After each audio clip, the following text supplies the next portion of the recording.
Thank you, Mr. Chairman, and thank the panel for being here today.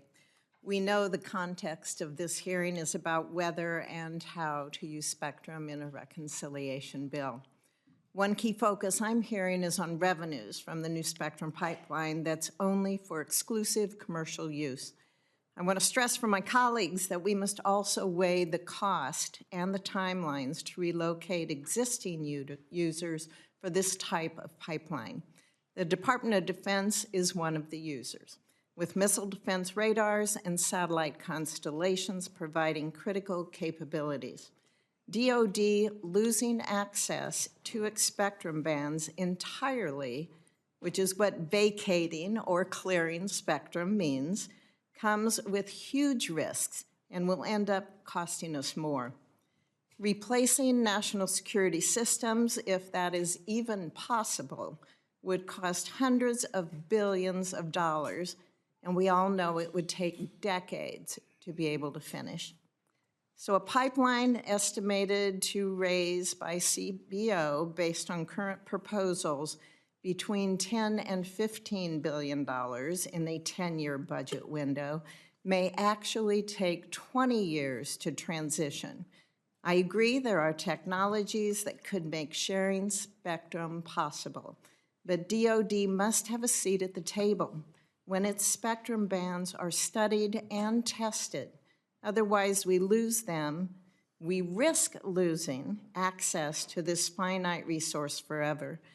Mr. Clark, what specific military capabilities could we lose if lawmakers on this committee do not fully consider these realities before pressing ahead?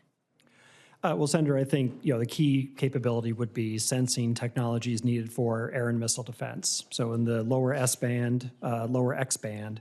Could you explain what S right, and X so band lower, are? the lower part of the 3 gigahertz range in the S-band is really important for air and missile defense because it gives you that combination of resolution and range that allows a radar to be pretty effective at tracking incoming targets.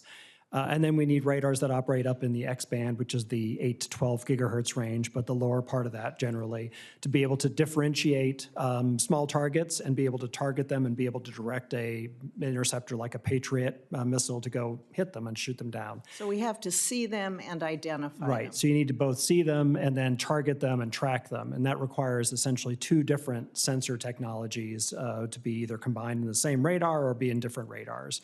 That's how the Patriot system works. That's how the Aegis system works that the Navy has. So if we were to relocate out of those parts of the spectrum, you lose the physics that allows those sensors to work effectively. And we'd have to either have more sensors or come up with a different approach.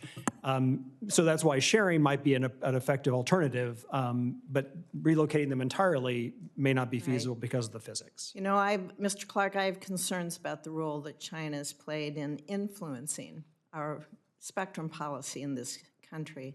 We're being told that we have to keep up with China, that they have far more mid-band spectrum available, that their carriers can use the lower 3 for mobile networks, and that there have been no negative impacts to China's national security. Well, you know, in reality, China only has 10 more megahertz of mid-band spectrum available for mobile networks. China also recently imposed restrictions in its lower 3 band, limiting commercial access to that low power, which is indoor use. Right. And yet we still hear the China comparison from carriers in their effort to gain exclusive use of these bands, which are needed for our radar systems. If the U.S. blinds its radars purely for economic reasons, that only helps foreign adversaries like China. Do you share my concerns? I do. I think China could be playing a very sophisticated game here where they're looking to get us to vacate parts of the spectrum that we need for our military sensors while they retain that access. And so we unilaterally disarm while they're able to retain their capabilities. Because as I said before, they have the ability to move commercial users out of the spectrum basically whenever they need to for their routine government purposes. Thank you. Mr. Chairman, I would like to submit some questions for the record to Mr. Clark about spectrum management and how that also impacts what we're talking about today. Thank you.